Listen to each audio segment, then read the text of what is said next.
নমস্কার, আমি মৌমিতা। আজ আরেকটি রেসিপি নিয়ে চলে এসেছি। আজ বানাবো ভেষজ গুণে সম্পন্ন পিপুল শাকের একটি রেসিপি। জ্যান্ত দেশি কই মাছ দিয়ে আজ এই পিপুল শাকের রেসিপিটি করে দেখাবো। সাথে পিপুল শাকের কী কী ভেষজ গুণ রয়েছে সেটাও আজ আপনাদের সাথে শেয়ার করে নেব। চলুন তাহলে রেসিপিটি শুরু করি। তার জন্য এখানে নিয়েছি পিপুল শাক। এই পিপুল শাক অনেকেই চেনেন, আবার অনেকেই চেনেন না। এই শাক কিন্তু প্রচুর ভেষজ গুণে সম্পন্ন। বৈদিক যুগে এই পিপুল গাছ ছিল সর্বাধিক ব্যবহৃত ভেষজ উদ্ভিদ।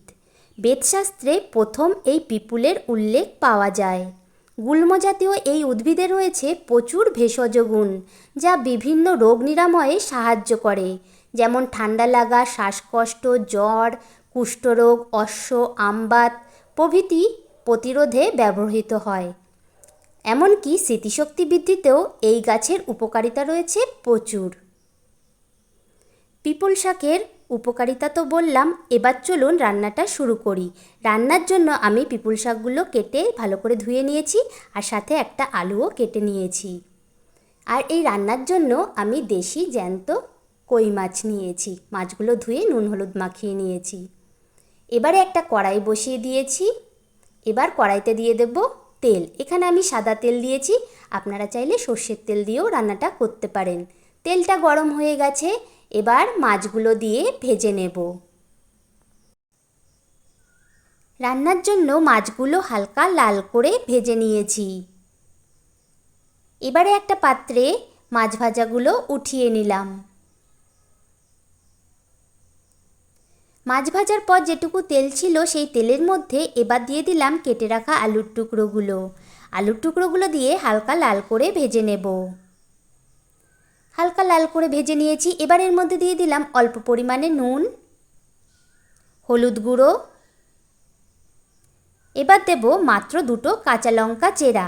পিপুল শাক রান্নায় বেশি লঙ্কা দেবেন না, কারণ এই শাকটা ভীষণ ঝাঁঝালো হয়। লঙ্কা বেশি দিলে খেতে ভালো লাগবে না। এবারে সব কিছু একটু নেড়ে চেড়ে নিলাম। এবার দিয়ে দেব জল। খুব বেশি জল এখানে দেব না, কারণ এই রান্নাটা একটু গা মাখা হলেই খেতে বেশি ভালো লাগবে, তাই অল্প পরিমাণে জল দিলাম। জলটা দিয়ে এবার একটা ঢাকনা দিয়ে ঢেকে এটা ভালো করে ফুটিয়ে নেব। কিছুক্ষণ পর এবার ঢাকনাটা তুলে নিলাম। দেখুন ঝোলটা খুব ভালোভাবে ফুটে উঠেছে। এবারে ঝোলের মধ্যে দিয়ে দেব কেটে রাখা পিপুলের ডাঁটা আর শাকগুলো। ডাঁটা আর শাকগুলো দিয়ে এবার একটু নেড়ে চেড়ে নিলাম। এবার আবারও ঢাকনা দিয়ে ঢেকে খুব ভালো করে রান্না করে নেব। কিছুক্ষণ পর ঢাকনাটা তুলে নিলাম। এখানে আলু আর ডাঁটা শাক সবই ভালোভাবে সেদ্ধ হয়ে গেছে। এবারে এর মধ্যে দিয়ে দেব ভেজে রাখা কই মাছগুলো। মাছগুলো দিয়ে একটু নেড়ে চেড়ে খুব ভালোভাবে এটা 2 থেকে 3 মিনিট রান্না করে নেব।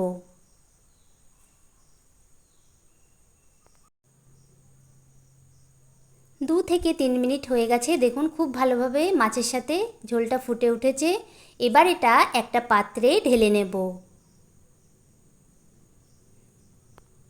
তরকারিটা ঢেলে নিয়েছি। দেখুন খুব বেশি ঝোল এখানে রাখিনি। এবার আবারও কড়াইটা ধুয়ে বসিয়ে দিয়েছি। এবার দিয়ে দিলাম খুব সামান্য পরিমাণে তেল। এই রান্নাটার জন্য খুব বেশি তেলেরও প্রয়োজন হয় না।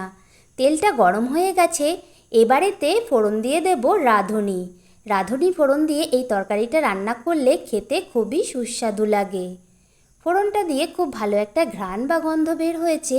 এবার সেই ঢেলে রাখা তরকারিটা দিয়ে দিলাম। তরকারিটা দিয়ে 2 থেকে 3 মিনিট রান্না করে নেব। এই রান্নাটায় কোনো প্রকার মশলারও প্রয়োজন হয় না। মশলা দিলে এই রান্নাটা খেতে কিন্তু ভালো লাগে না, আর মশলা ছাড়া রান্নাই কিন্তু আমাদের শরীরের জন্য উপকারী। এবারে রান্নাটা হয়ে এসেছে। এবার দিয়ে দিলাম আর সামান্য পরিমাণে নুন। আগেই যেহেতু নুন দেওয়া আছে তাই অল্প পরিমাণে নুন দিলাম। আপনারা স্বাদ মতো নুন দেবেন। ডাঁটা বা শাকের তরকারিতে প্রথমেই বেশি নুন দিলে খেতে কিন্তু ভালো লাগে না। তরকারিটা হয়ে গেছে। এবার একটা পাত্রে খুব ভালো করে উঠিয়ে নিলাম। গরম ভাত দিয়ে এটি খেতে কিন্তু অপূর্ব লাগে। আর এর উপকারিতা তো আগেই বলেছি, আপনারাও বাড়িতে এটি বানিয়ে খেয়ে দেখুন, অনেক উপকার পাবেন। আজকের এই রেসিপিটি কেমন লাগলো কমেন্ট করে জানাবেন। আর ভিডিওটি ভালো লাগলে একটা লাইক করে দেবেন আর আমার চ্যানেলটি প্লিজ সাবস্ক্রাইব করে দেবেন। সবাই ভালো থাকবেন, ধন্যবাদ।